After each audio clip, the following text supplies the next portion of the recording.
C'est l'heure de l'information sur ESAE TV. Mesdames et messieurs, bonsoir et bienvenue dans ce journal dont voici les titres. Le Lions Club Porto Novo Lagune a fait don de 50 tables et bancs aux écoliers des écoles primaires publiques Beji et Todowabe dans la ville de Porto Novo. Ce don s'inscrit dans le cadre de la célébration de ses 20 ans d'existence, le film de la cérémonie de remise dans cette édition. Depuis l'avènement du gouvernement de Patrice Talon, plusieurs actions ont été entreprises, notamment dans le domaine du tourisme, de la culture et des arts. À ce propos, je vous invite à suivre dans un instant le ministre Jean-Michel Abimbola qui présente un bilan satisfaisant des actions menées par le gouvernement dans son secteur. Et puis en sport, la 23e journée de la Ligue professionnelle de football, saison 2024-2025, a connu son épilogue cette semaine sur toute l'étendue du territoire national. À suivre dans ce journal le point des différentes rencontres que nous propose la rédaction sportive de ESAE TV.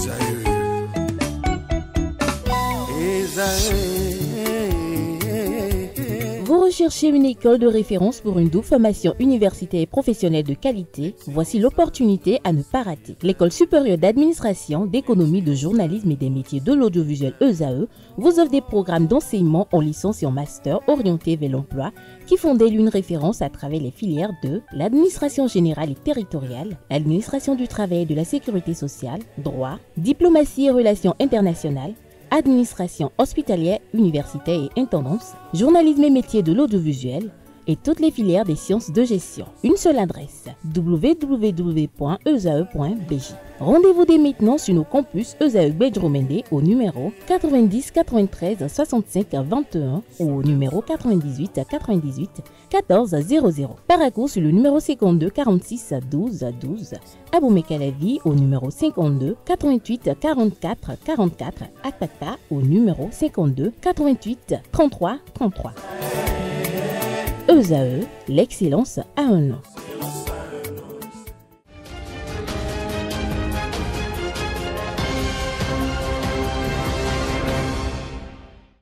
À nouveau, bonsoir. Merci de nous recevoir chez vous avec cette livraison de l'actualité. Le Lions Club Porto Novo Lagune a fait don de 50 tables et bancs aux élèves des écoles primaires publiques Beji et Todowabe dans la ville de Porto Novo. C'était dans le cadre de la célébration de ses 20 ans d'existence, le film de la cérémonie avec Francis Farami.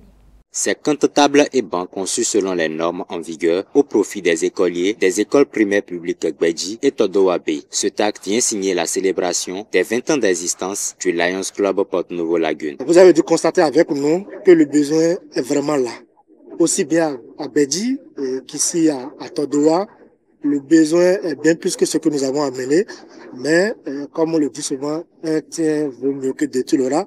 Nous avons amené un peu, espérant que ça va leur permettre d'améliorer un peu les conditions et quitte à ce que les autres fois, les autres années, les autres clubs viennent également apporter un peu plus pour améliorer les conditions d'apprentissage des enfants. Pour les bénéficiaires, le don de ce jeudi 27 mars 2025 vient renforcer la promesse d'obtenir de meilleurs résultats. Votre geste est la preuve que vous vous souciez de notre avenir et de notre réussite. C'est un moment très spécial pour nous élèves du complexe scolaire de Beji de recevoir un don de tables et bancs qui vient répondre un tant soit peu à nos besoins scolaires. Vraiment, merci à vous. Ces nouveaux équipements vont nous permettre de mieux nous concentrer en classe, de travailler dans de meilleures conditions et de poursuivre nos études avec enthousiasme. En retour, nous vous promettons de bien prendre soin de cette table, bancs et de redoubler d'efforts dans nos études. Un acte qui a reçu des bénédictions de part et d'autre car il vient apporter un ouf de soulagement et améliorer les conditions d'apprentissage de ces élèves de la ville de Porto Novo. On ne saurait comment remercier Lions Club qui sait venir au secours des apprenants à travers le Bénin. Dieu lui-même dans l'empire du ciel accompagné de l'âme des enfants feront son possible pour que votre entreprise devienne très considérable en son genre. Nous vous disons un sincère merci. Grâce à vous, vos enfants bénéficieront d'un espace plus confortable pour étudier, réfléchir et construire leur avenir. Ce dont dépassent d'ailleurs les seuls élèves de l'EPP Todo AB. En effet, notre école est également un centre d'examen où viennent composer des candidats d'autres établissements. École primaire publique Gbedji et école primaire publique Todo AB. Des choix que les hauts responsables du Lions Club apprécient. Merci pour le club Porto-Novo Lagune qui a su bien choisir une école déshéritée parce qu'il y a des zones, certaines zones qui sont nanties. Pourtant, vous avez su bien choisir l'école Gbedji. Je dis sincèrement merci à vous. Par les temps qui courent, où les ressources se font rares, vous avez si bien continué votre œuvre de tous les jours. À cette cérémonie de remise étaient présentes des autorités départementales en charge de l'enseignement maternel et primaire, des autorités communales et des autorités des clubs Lyon et Léo. Par cet acte, chers amis du Lions Club, vous venez de prouver à la face du monde que l'éducation n'est pas que l'affaire de l'État. Elle est bien l'affaire de tous les acteurs. Et vous venez éloquemment de le démontrer. En de pareilles circonstances, je ne trouve pas meilleur mot pour exprimer les sentiments qui m'animent. Et donc, je suis obligé de me recroqueviller derrière le mot de 5 lettres. Merci à vous. La célébration des 20 ans d'existence du Lions Club Porto-Novo Lagune a été le lieu de célébrer et honorer des membres actifs et assidus. Je voudrais sincèrement remercier les amis qui ont contribué à la réalisation de cette œuvre et rendre hommage à nos deux amis membres fondateurs qui sont en train de réaliser 20 ans de service consécutifs à la communauté. Ce n'est pas donné. Je voudrais prier que Dieu nous donne le courage et les moyens de continuer le service à la communauté. À travers le don de ce jour, le Lions Club Porto-Novo Lagune poursuit une de ses objectifs, qui est la lutte pour l'éducation et l'épanouissement des enfants. Le ministre des Affaires étrangères, Olusegun Adiadi Bakari, a procédé ce vendredi 28 mars 2025 au lancement de la Journée internationale de la francophonie et du mois de la francophonie. Carles Kitome y était. Voici son compte rendu. Pour que je vais déclarer officiellement ouvert le mois de la francophonie, je nous invite tous à en faire ensemble un bon moment d'inspiration, d'action et d'espoir. Occasion pour le secrétaire général de la Commission nationale permanente de la francophonie, Paulin Agbetok-Mahou, de rappeler les activités prévues dans le cadre de la Journée internationale de la francophonie et du mois de la francophonie 2025 au Bénin. Nous passons ainsi de la francophonie culturelle à une francophonie tournée vers les peuples et le développement de l'Afrique. Dans le cadre de la célébration de l'édition 2025, de nombreuses activités scientifiques, culturelles, sportives et éducatives ont été programmées avec l'appui de notre partenaire, tels que le groupe des ambassadeurs de France à Togo, l'Institut français du Bénin, avec autres récentes que l'Actinéco, le lycée de stade de Néophyte, Sénégal Nature Kéréko, que l'Actinéto, les lycées et collèges du Bénin et de la Corse. La représentante régionale de l'OIF pour l'Afrique de l'Ouest, Ti Juan Maitran, quant à elle, a rappelé certaines actions de la francophonie au Bénin. Célébrer la francophonie autour du thème Je but, l'eau, la jeunesse, avec pour soutien l'éducation paquette aux citoyens conscients et outillés au collectif d'éthique. L'éducation représente pour la population un levier de transformation pour un empire durable et un moteur de développement et de la paix. À ce titre, l'OIF nomme tous ses partenaires pour faire de l'éducation une priorité, notamment à travers le renforcement des politiques éducatives, l'innovation numérique et le soutien de la formation professionnelle. Au Bénin, l'OIF accompagne le gouvernement et les acteurs de la société civile à travers plusieurs initiatives en faveur de l'éducation et du développement. Au-delà de ces activités, la tenue de la 6e mission économique et commerciale de la francophonie, qui aura lieu à Cotonou du 17 au 19 juin prochain, a été rappelée dans toutes les interventions. Je l'annonce au sommaire de cette édition. Sous le leadership du gouvernement du président Patrice Talon, plusieurs actions ont été entreprises dans plusieurs domaines. C'est le cas du secteur du tourisme, de la culture et des arts. À ce propos, le ministre de tutelle Jean-Michel Abimbola a présenté un bilan satisfaisant des actions menées de la reconstruction de la cité historique de Ouidah à l'ouverture de nouveaux musées. Des actions conduites par le gouvernement valorisent le riche patrimoine culturel du pays, sans oublier la célébration des Vodou Days. Suivez cette capsule vidéo réalisée dans ce cadre. Le Bénin, terre de culture et d'histoire, a placé l'art, la culture et le tourisme au cœur de son développement. La vision sur le secteur tourisme, culture et art ne peut pas être détachée de la vision globale. La vision globale, évidemment, c'est d'abord de rompre avec un certain passé et de pouvoir restaurer et révéler le Bénin aux Béninois et au monde, parce que le Bénin a des potentialités majeures.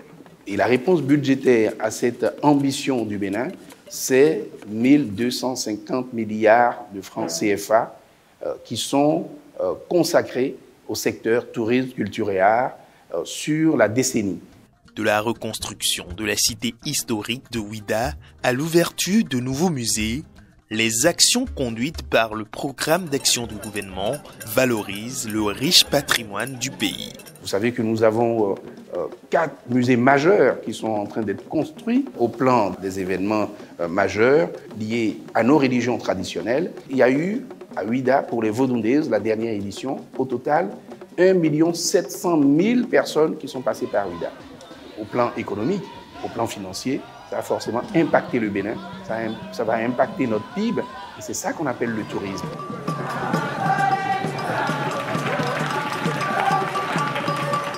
Le Festival des Bals de Porto-Novo, par exemple, a cette vocation de s'inscrire sur la carte touristique du Bénin pour que nous puissions valoriser ce pan important de notre patrimoine immatériel, notre patrimoine culturel, que constituent les masques. Cet événement qui se tient juste au lendemain de la fête nationale, la première édition à Porto-Novo a permis de drainer également un public important et tous les masques présents sur le territoire béninois, les aires culturelles étaient représentés dans le but de générer des ressources. Avec le succès retentissant et sans pareil du retour des 26 trésors royaux, le gouvernement béninois a su raviver la fierté nationale, faisant de cet événement un retour à la source pour tous les citoyens.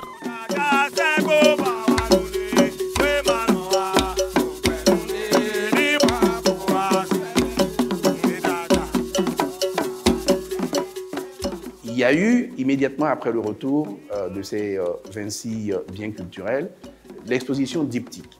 Alors, l'exposition diptyque qui a été une réussite exceptionnelle, un moment de fierté pour l'ensemble du peuple béninois, du nord au sud, de l'est à l'ouest, et qui a montré à quel point les Béninois tenaient à leur patrimoine. Au-delà des Béninois, nous avons 78 nationalités de tous les continents qui, à cette occasion, ont visité le Bénin. Après ce moment de l'exposition diptyque, nous sommes passés à l'itinérance pour projeter un peu cette révélation du Bénin à travers le monde. Cette dynamique artistique et culturelle fait rayonner le Bénin bien au-delà des frontières. Restons toujours avec le ministre du Tourisme, de la Culture et des Arts, Jean-Michel Abimbola, dans le but de redynamiser et repenser le secteur agricole au Bénin. Le gouvernement a pensé à l'accès au marché des produits agricoles depuis 2017 à 2018. Une subvention des engrais a été également engagée par le gouvernement béninois pour permettre aux producteurs d'avoir des semences de qualité. Suivons ensemble à nouveau le ministre.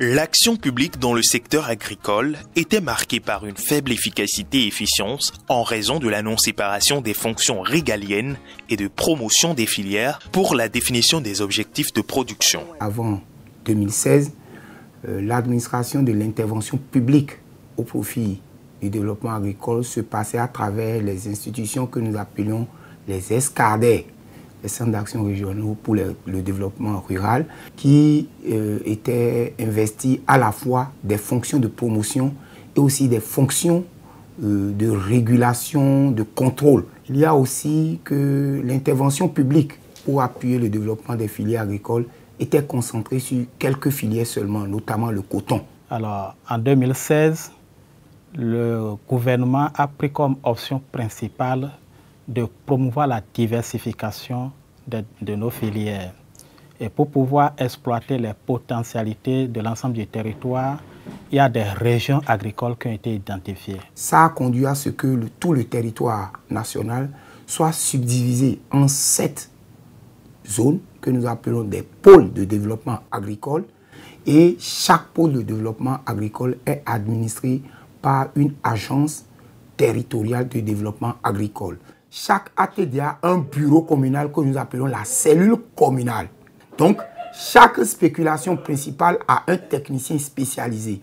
De sorte que, de plus en plus, ils ont un profil plus pointu et peuvent répondre de façon plus efficace aux sollicitations des agriculteurs. On a élaboré des programmations de développement filière où chaque année, il y a des ressources sur budget national dans nos propres forces qui sont mises à disposition et 86 milliards sur 2019 à 2023. Ainsi, le gouvernement a redynamisé et repensé le financement agricole au Bénin, concrétisé la mécanisation agricole avec l'amélioration de l'accès au marché des produits agricoles.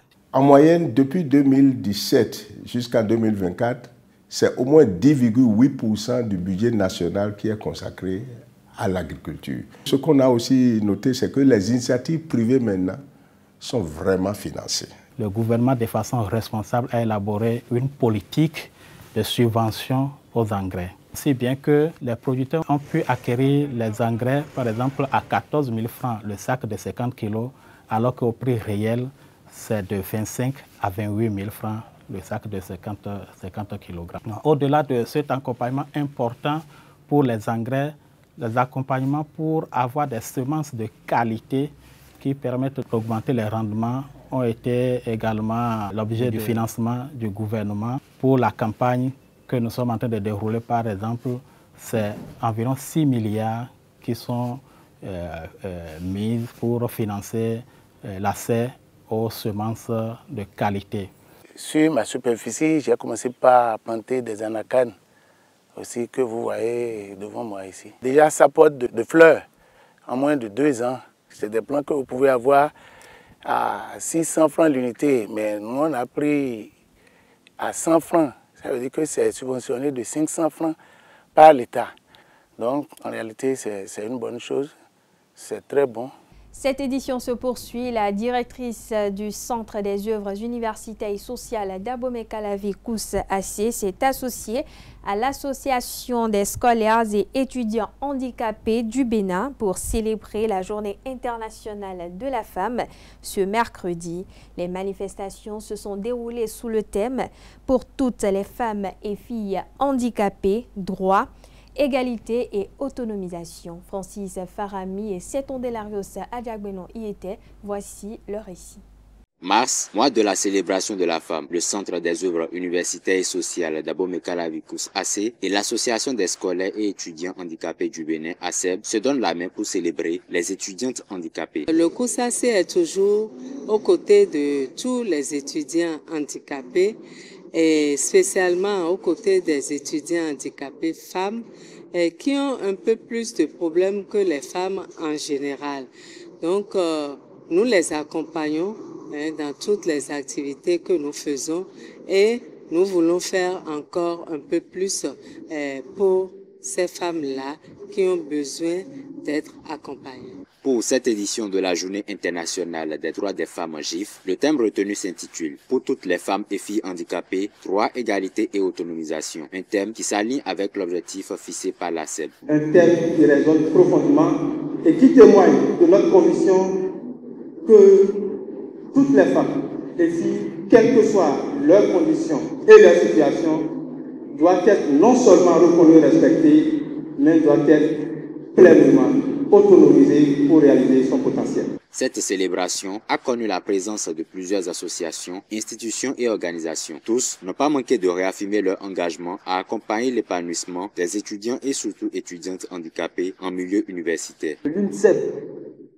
en tant que cette organisation qui représente l'ensemble des scolaires, des écoliers et des étudiants au Bénin, est engagée aux côtés des personnes en situation de handicap et des handicapés, toutefois que le besoin se fera sentir pour quel que ce soit notre collaboration ou notre apport dans n'importe quel domaine. Pour le COUS-AC, cette journée apporte des perspectives vers d'autres secteurs. Il s'agira entre autres d'actions à l'endroit des étudiants albinos. À partir de maintenant, nous allons commencer à travailler avec eux et nous travaillons déjà depuis quelques années avec les étudiants handicapés, mais nous allons commencer à travailler avec les étudiants et étudiantes atteints d'albinisme pour leur apporter notre aide et pour les intégrer également totalement à nos activités. Le mot de fin de cette journée internationale de la femme a été une série de distinctions à l'endroit de plusieurs acteurs inspirants et engagés pour la cause de l'étudiante handicapée béninoise. L'actualité, c'est également l'affaire de contrebande de marchandises sur le fleuve Niger impliquant 2 officiers dont l'ex-chef d'état-major de la marine, Jean-Léon Olatunji, et l'ex-chef de brigade fluviale de Karimama, Gounou Bio-Marigo Niki. La nouvelle audience qui s'est ouverte ce jeudi 27 mars 2025 a été immédiatement renvoyée. Les mis en cause retournent en prison en attendant leur nouvelle audience. Les mis en cause, selon les informations, le dossier a été renvoyé au 17 avril prochain pour les observations des avocats de la défense et pour convocation des différents commandants de base ayant produit le rapport sur les dépenses de carburant de 2022 à 2024 au sein de la marine. En détention provisoire depuis mai 2024, le juge a rejeté la remise en liberté provisoire lors de l'audience du 30 janvier 2025. Ils ont toujours plaidé non coupables au chef d'accusation d'abus de fonction et de contrebande mis à leur charge. Pour rappel, leur incarcération fait suite à une enquête menée par la Brigade économique et financière BEF concernant une affaire de vol de carburant à la marine survenue pendant la période où Jean-Léon Olatunji était à la tête de l'institution. Il lui est également reproché des faits de contrebande sur le fleuve Niger. D'une information à une autre, suite à une enquête ouverte après la découverte d'un corps sans vie ce jeudi 27 mars 2025 sur le tronçon Cotonou-Porto Novo à hauteur de Djefa dans la commune de Semekodji. Les éléments de la police ont interpellé 5 présumés criminels. Selon le constat de la police et du médecin légiste dépêché sur les lieux, le corps présentait des traces de blessures, ce qui a d'ailleurs suscité l'ouverture d'une enquête. Les mis en cause auraient battu la victime à mort avant de l'abandonner tout nu au bord de la route. Selon une source, l'homme retrouvé mort serait introduit par effraction dans leur domicile tard dans la nuit. L'ayant vu, ils lui ont infligé des sévices corporels avant de l'abandonner au bord de la voie. Pour l'heure, l'enquête suit son cours et les présumés coupables seront bientôt présentés au procureur de la République près le tribunal de première instance de Porto Novo. Dans un autre registre, lors d'une sortie médiatique le 25 mars dernier, le général Oligui Nguema, qui a renversé l'ex-président gabonais Ali Bongo le 30 août 2023 et qui est candidat à la présidentielle du 12 avril prochain, affirme qu'il ne veut pas être porté par un parti ou un clan, mais plutôt par un peuple. Pour l'analyste géopolitique Nchasep Cyril, c'est une décision logique, même louable. Il s'exprime au micro de Romaric Djessougogbenou et de Nansirine Fatoumi. C'est tout à fait logique et c'est même louable qu'un dirigeant africain puisse savoir que la souveraineté d'un État appartient au peuple et non à un parti politique ou à des associations qui, ma foi, sont que des petites organisations qui, chacun dans sa petite chapelle, lutte pour son bien-être. Alors que quand nous parlons de la souveraineté, il revient au peuple de décider et au peuple, bien sûr, de savoir qu'est-ce qui est bien, qu'est-ce qui n'est pas bien pour eux. Donc je pense que le général Brice Clotaire Oligui, qui aujourd'hui est candidat à l'élection présidentielle du 12 avril 2025 en République gabonaise, n'émane que, pour moi, aujourd'hui, d'un sauvetage dont le peuple avait aspiré depuis les années d'indépendance. Parce qu'il faut le dire que depuis que le peuple gabonais a connu l'indépendance, ils n'ont connu qu'une seule famille. Et vous savez, dans beaucoup de pays qui ont vécu et qui continuent de vivre cette dictature, le seul rêve qu'ils ont, c'est de savoir qu'un jour, une autre personne, en dehors de ces noms-là, puisse diriger et qu'on puisse évaluer et de savoir quelle peut être la différence entre ce qui était fait et ce qui sera fait. Vu de la configuration politique actuelle au Gabon, à mon humble avis personnel, le général n'a personne en face. Moi, je le dis pourquoi? Parce que quand on parle d'une élection présidentielle, c'est le rendez-vous d'un homme avec son peuple. C'est le rendez-vous d'un homme face au destin de son pays. Et quand on regarde la configuration des candidats aujourd'hui, mais il n'y a personne qui peut présenter un bilan face au général, parce que le général a promis de faire une courte transition et il avait parlé de 2 ans et il a même fait moins. C'est-à-dire il a anticipé, et il a anticipé pourquoi? Parce qu'il estime qu'il faudrait qu'il ait les coudées franches pour pouvoir travailler, pour pouvoir libérer tous les espoirs dont les Gabonais attendent aujourd'hui. Et je pense qu'une fois que cela sera fait, le peuple gabonais va l'installer totalement et définitivement dans sa fonction de président de la République et non de transition. Il aura les coudées franches, il saura quoi faire parce qu'il a déjà commencé. Il a commencé avec des signaux très forts. Et voilà pourquoi moi, qui suis un peu mieux introduite dans cette question, nous avons parcouru depuis le référendum l'organisation des élections au Gabon. Au jour d'aujourd'hui, il faut dire que c'est totalement différent de ce que nous avons eu à suivre comme élection au Gabon il y a longtemps. Donc, nous encourageons le ministère de l'Intérieur qui, aujourd'hui, organise les élections et vraiment est en train de tout faire pour qu'il y ait l'inclusivité, qu'il y ait la transparence et qu'il y ait l'équité en termes d'organisation. Et nous allons, de toutes les manières, encourager ce ministre parce qu'il faudrait que ce que nous avons vécu au Sénégal, qui est un exemple très réussi, puisse aussi réussir au Gabon, parce que l'Afrique centrale a été toujours la partie de l'Afrique très compliquée en question électorale.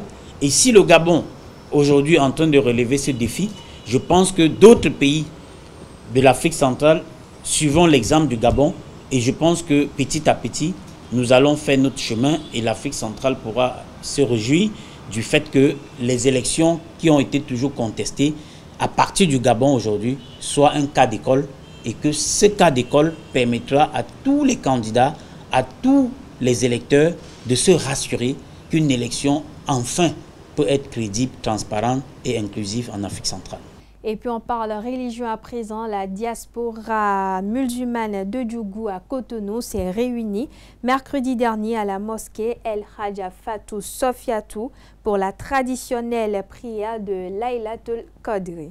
Cette prière s'inscrit dans le cadre de la nuit du destin dans le mois du Ramadan. Le point dans ce reportage a signé Francis Farami et Setondelarius Adjaboueno.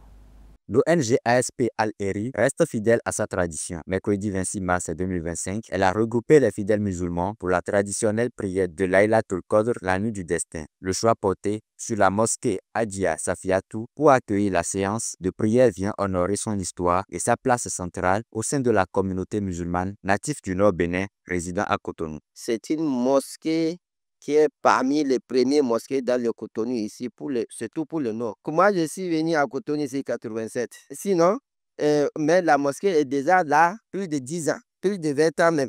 Une méditation dont les bénédictions et mérites vont être abondants. On a l'occasion de l'atteindre, on aura le bénéfice de celui qui a adoré Dieu que 1000 mois. 1000 mois, ça pas être ça. Donc, le moyen pour l'atteindre, il y a le retraite spirituel. Tu verras que les gens sont dans les mosquées durant les 10 derniers jours-là jusqu'à la fin. Ils invoquent Dieu, ils lisent le Coran, il fait tout ce que Dieu ordonne de le faire. Au cours des prières de ce jour, les supplications auprès d'Allah sont diverses et variées. Cette prière, nous l'avons priée pour notre pays.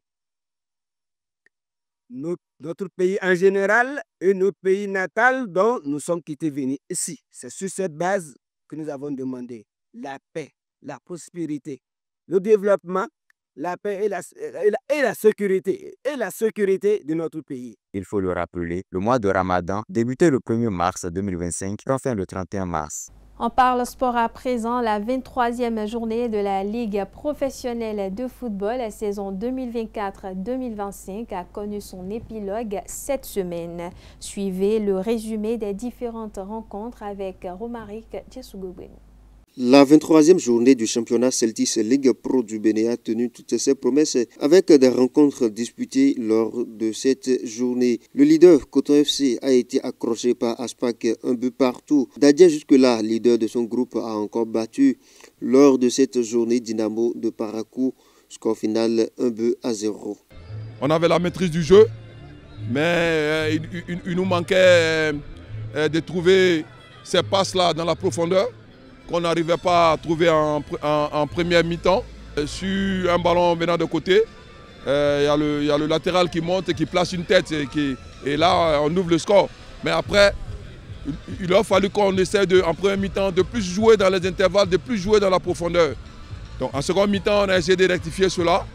Et vous avez vu qu'on a pu se procurer normalement d'occasion. Malheureusement, on n'a pas eu l'efficacité qu'on avait d'habitude. On va donc se contenter de ce un but, on va le dire, mais pour nous, c'est 3 points précieux.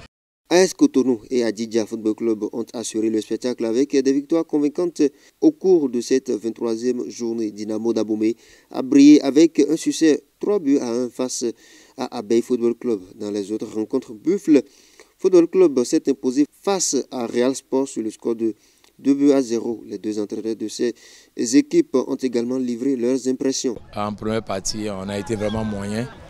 Mais on s'est donné un objectif quand même de marquer un but en première partie et de ne pas encaisser. Et c'est ce que nous avons essayé de faire. C'est vrai qu'il y a eu beaucoup de déchets techniques. Il faut avouer que dans le contenu, dans l'ensemble même du match, même en deuxième partie, même s'il y a du mieux-être, on n'a pas été trop bon dans le contenu. Mais comme je l'ai dit, dans notre situation actuelle, il n'y a que les 3 points qui comptent. Et je pense qu'on a pris les 3 points, c'est ça qui est important. Comme je le dis toujours, on va retourner à l'entraînement pour travailler, disons, on va dire les qualités techniques, le contenu pour qu'on puisse s'améliorer. Mais l'un mis dans l'autre, ce soir, il n'y a que les 3 points qui sont importants, on les a pris, ça va certainement nous permettre de nous relancer. L'objectif c'est d'être dans le top 9. L'objectif c'est que Bus soit en première division la saison prochaine, c'est ça l'objectif, il faut qu'on soit parmi les 9 premiers. Voilà, tout autre objectif serait illusoire pour nous à l'instant où nous parlons parce qu'avant cette journée on était 12e, je ne sais pas à quel rang on serait, mais l'objectif serait qu'on soit parmi les 9 premiers à la fin du championnat pour que Bus puisse rester en première division. Je pense que si on joue comme on a joué, surtout en termes d'agressivité en deuxième partie, je pense que oui, cet objectif est atteint. Et comme je l'ai dit, à domicile, on est un peu difficile à jouer parce que ça nous fait notre 4e match à domicile. Ça fait 3 victoires, 1 match nul. Et tous les points qu'on a pris, c'est à domicile. Donc, comme je l'ai dit aux joueurs, il faut qu'on soit solide à domicile, qu'on gagne le maximum de points à domicile. Je pense que l'objectif sera atteint. Et après, aller glaner quelques petits points à l'extérieur pour essayer quand même de remonter au classement. Mais l'objectif reste le top 9. Et je pense que c'est largement accessible pour cette équipe des Buffs du Borgou. Je suis tout d'abord déçu du résultat. Parce que avec ce que les enfants ont joué, ont produit, on méritait autre chose que 2-0. Mais voilà, on est tombé sur un gardien qui a l'habitude de faire des bonnes performances. Aujourd'hui, ça n'a pas marché. Il prend un but sur une boute. Le second, on va toujours l'attribuer parce que c'est sur un corner, il est dans sa cage. Il pouvait aller chercher ce ballon. Et je pense qu'on aura seulement des regrets parce que je fais un match comme ceci et pète. Franchement, ça laisse un goût amer. Oui, effectivement, comme vous l'avez constaté, nous avons une équipe jeune. Nous avons une équipe jeune, on sait jouer, mais quand vous regardez la moyenne d'âge qui était alignée devant, c'est 17-18 ans et qui n'ont pas encore fait une expérience. Donc ce n'est que normal, on s'est procuré des occasions où il faut frapper. L'erreur de la jeunesse fait à ce qu'on veut plutôt faire autre chose. Bon, je pense que c'est l'erreur de la jeunesse. J'ai une équipe jeune qui est joueuse et je pense que face à Buff, avec des erreurs comme ça paye cash. On aurait dû aussi marquer, puisqu'on a eu des situations. Si on avait des joueurs aussi matures, on n'a pas marqué. Bon, je pense qu'on va travailler. C'est le championnat, il reste aujourd'hui 11 journées. Je pense qu'on va toujours continuer à travailler. Je pense que l'objectif aujourd'hui, c'est pouvoir jouer le maintien, ne pas descendre. Et avec ce que nous avons produit ce soir, je pense qu'il y a encore de l'espoir pour faire quelque chose. On a encore 11 matchs. Et je pense que si les enfants mettent de l'engagement comme on l'a mis ce soir, on va faire quelque chose. L'Autopopo s'est également imposé devant Bani Gansé sur le score de 1-0. Les propos des deux entraîneurs. Le plus important pour nous, c'est de tirer au fait un enseignement de tout ce qui s'est passé là ce soir et de pouvoir en fait bien rebondir. Il n'y a pas de match totalement abouti. Les ratés qu'il y a eu, on va apprendre en fait ces ratés là et continuer au fait à progresser. Moi je crois que c'est ça. Bravo à l'Autopopo pour ces 3 points. Ils ne l'ont pas volé. C'est arrivé. Je dis bonne chance à toi. On a fait un gros match. Je dis un gros match sur le plan non seulement tactique mais sur le plan mental. Je pense que Maniga c'est une équipe très difficile à agir qui était en bloc médian, en bloc bas. Et heureusement, en deuxième période, on a eu une réussite sur le plan technique pour débloquer la défense et pour marquer un but. Aïma Football Club de Pobé a chuté à domicile contre Adjidja FC dans un match riche en buts, 2 buts contre 3. C'est le score qui a sanctionné la rencontre. Les Requins se sont inclinés contre Asvo, 0 but contre 1. Étoile filante n'a pas pu filer aux assauts des Dragons Football Club de l'Ouémé. Score final 1 but contre 2 marqué par Dragon. AS Takouna et Beke ont fait un match nul, 0 but partout. Le classement de la 23e journée se libère tel que Dadje leader, 47 points. Deuxième, Cavalier, 44 points. Damissa, 3e, 41 points. 4e, Dynamo Daboumé, 40 points. Hodio, 39 points. 5e. 6e, Loto, 36 points. Panthère, 7e, 36 points également. Espoir de Savalou, 8e avec 33 points. 9e, Takounen, 32 points. 10e, Bani Gansé, 32 points.